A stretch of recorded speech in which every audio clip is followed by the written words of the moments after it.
아침에 나로 주의 인자한 말씀을 듣게 하소서. 성도 여러분 안녕하세요. 목요일입니다. 오늘도 하나님의 은혜가 여러분들의 삶의 자리 가운데 가득한 한날이 되어지기를 간절히 소망합니다. 제가 말씀한 것뿐입니다. 마태복음 5장 21절부터 26절까지의 말씀을 제가 봉독해 드립니다.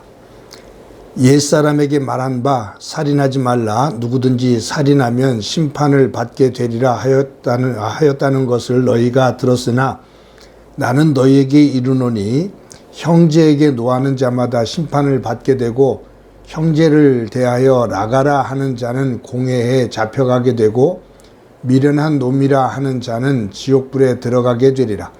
그러므로 예물을 제단에 드리려다가 거기서 내 형제에게 원망 들을 만한 일이 있는 것이 생각나거든 예물을 제단 앞에 두고 먼저 가서 형제와 화목하고 그 후에 와서 예물을 드리라. 너를 고발하는 자와 함께 길에 있을 때 급히 사화하라. 그 고발하는 자가 너를 재판관에게 내어주고 재판관이 옥리에게 내어주어 옥에 가둘까 염려하라. 진실로 내게 이르노니 내가 한 푼이라도 남김없이 다 갚기 전에는 결코 거기서 나오지 못하리라. 아멘.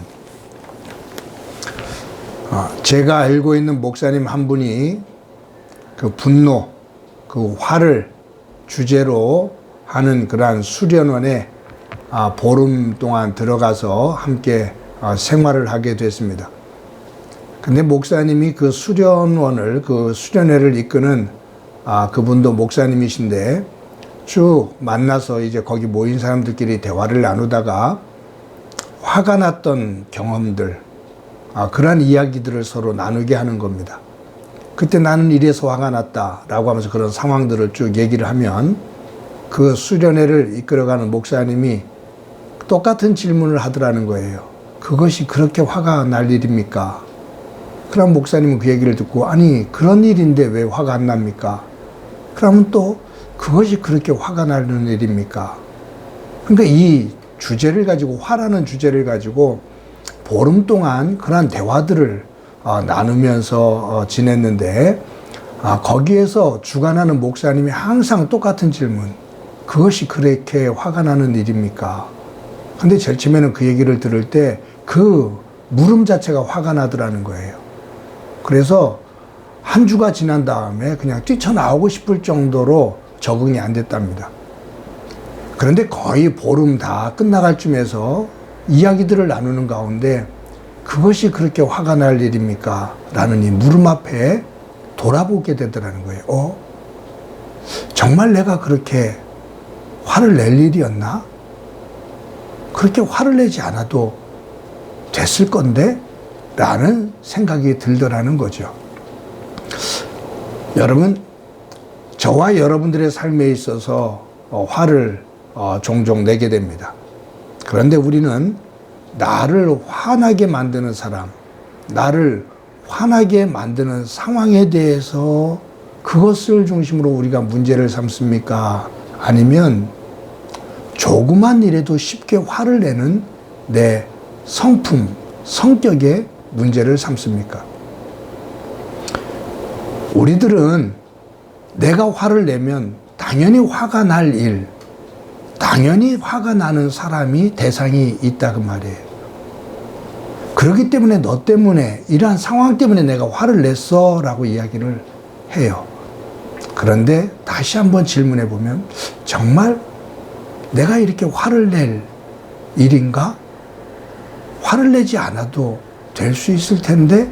라는 생각을 다시 한번 생각해 보면 우리의 화내는 모습, 쉽게 분노하고 감정을 표현하는 우리의 모습들을 발견하게 됩니다.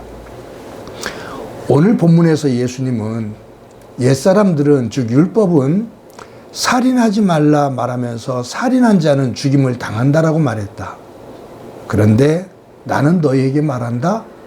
살인한 자가 죽임을 당하는 것이 아니라 죽임을 당하지만 형제를 향하여 노하거나 또 형제를 향하여 라가라 하는 자, 즉 멍청한 놈, 바보, 미련한 놈이라고 욕을 하는 자도 지옥불에 던져지리라.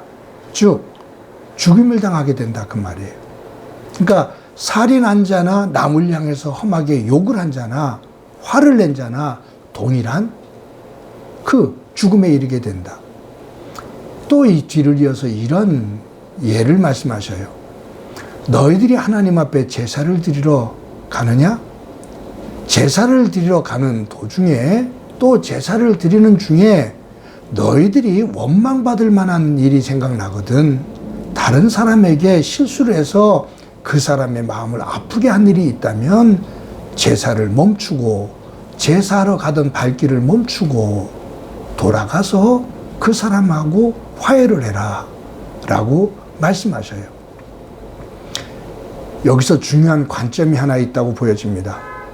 뭐냐 하면 살인 또 제사, 이것은 행동입니다. 그런데 화를 내는 것, 남에게 원망을 듣는 것, 이것은 그 살인을 하게 되는 동기, 제사를 드리러 가면서 그 제사를 속죄제를 드리러 가는데 하나님 앞에 속죄제를 드리러 가면서 그 죄를 용서받고 싶은 그 죄, 그 대상, 그 감정에 상한 것. 그러니까 이 살인과 제사는 행동이라면 분노와 원망은 그것을 일으킨 감정 내면의 세계입니다. 세상은 결과를 가지고만 얘기를 해요. 동기를 가지고 얘기를 하지 않습니다. 결과만 보고서 얘기를 해요. 근데 예수님은 동기를 말씀하십니다. 그래서 내일 보겠지만 네가 다른 사람을 보고 음한 마음을 품으면 이미 너는 가늠한 거다. 동기입니다.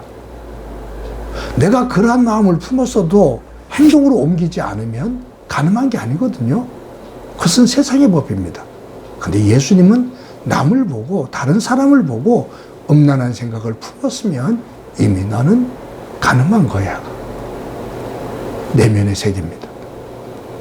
하나님 안에서 우리의 내면의 세계를 잘 다듬지 못하면 순간적으로는 제어할 수 있을지 모르지만 그것이 우리의 행동을 고칠 수는 없습니다.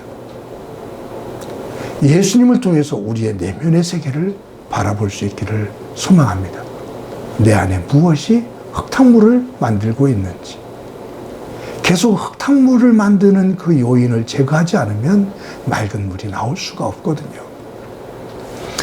오늘 하루도 살아갈 때 저와 여러분이 내 감정의 흐름을 잘 읽어보며 쉽게 요동치는 나의 모습이 있다면 그것을 성령 안에서 잘 다듬고 또 제어해서 우리의 내면의 세계가 하나님의 사람으로 든든하게 서고 또 예수 그리스도의 여유로움을 조금이라도 더 간직하고 살아가는 가운데 오늘도 우리의 삶의 터전을 평화로 만드는 화목을 만드는 소중한 날이 되어지기를 간절히 소망합니다.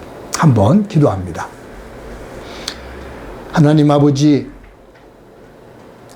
우리들은 나를 화나게 하고 내 감정을 요동치게 만드는 사람, 그 대상이나 어떤 상황을 탓을 할 때가 참으로 많은데 우리의 모습을 다시 한번 돌이켜보면 너무나 쉽게 화를 내고 너무나 쉽게 우리의 감정이 요동치는 자리에 서 있음을, 그러한 우리의 마음, 세계인 것을 주님 앞에 고백합니다. 오늘도 성령님 도와주셔서 우리의 내면을 하나님의 말씀으로 잘 다스려 주님의 마음을 닮아가는 소중한 날 되게 하시고 나로 인해 불편과 또 다툼이 만들어지기보다 화목을 만들어내는 귀한 날 되게 하옵소서. 예수님의 이름으로 기도드립니다. 아멘.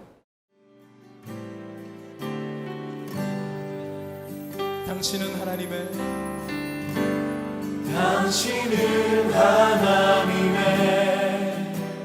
거룩한 성전 그 안에 주 성령 계시네 당신을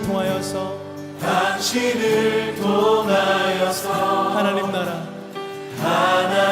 나라 이 땅 위에 이루어지리. 우리 안아줄 수 있는 분들은 좀 안아주시면서 당신을 통해 하나님 나라가 이 땅 가운데 임할 것입니다.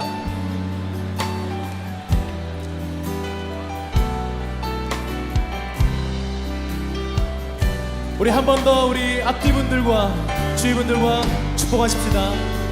당신은 하나님의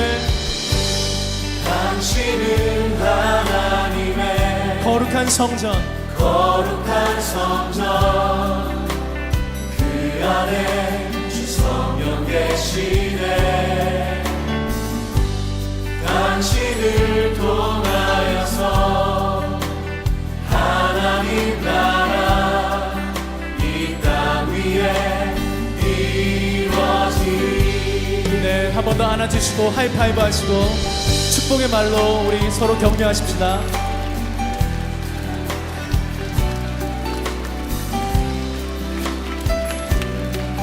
우리 한 번 더 이 노래를 부를 때에는 내 몸은 하나님의 거룩한 성전, 우리 삶을 주님 앞에 올려드리면서 하나님 나를 거룩한 성전 삼아주시고 내 안에 거하여 주시옵소서. 내가 밟는 그곳이 하나님 나라가 임하는 곳이 되게 하여 주시옵소서. 함께 소원하는 마음으로 노래하십니다. 내 몸은 하나님의 거룩한 성전 내 안에 주 성령 계시네. 내 삶을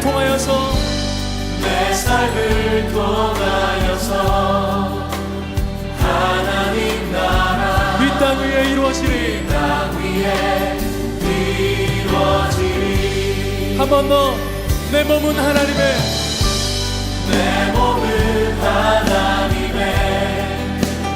거룩한 성전 내 안에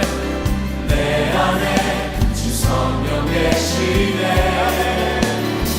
내 삶을 통하여서 하나님 나라 이 땅 위에 우리 옆 사람 손을 잡고 우리는 하나님의 거룩한 성전. 할렐루야. 우리는 하나님의 거룩한 성전 우리 안에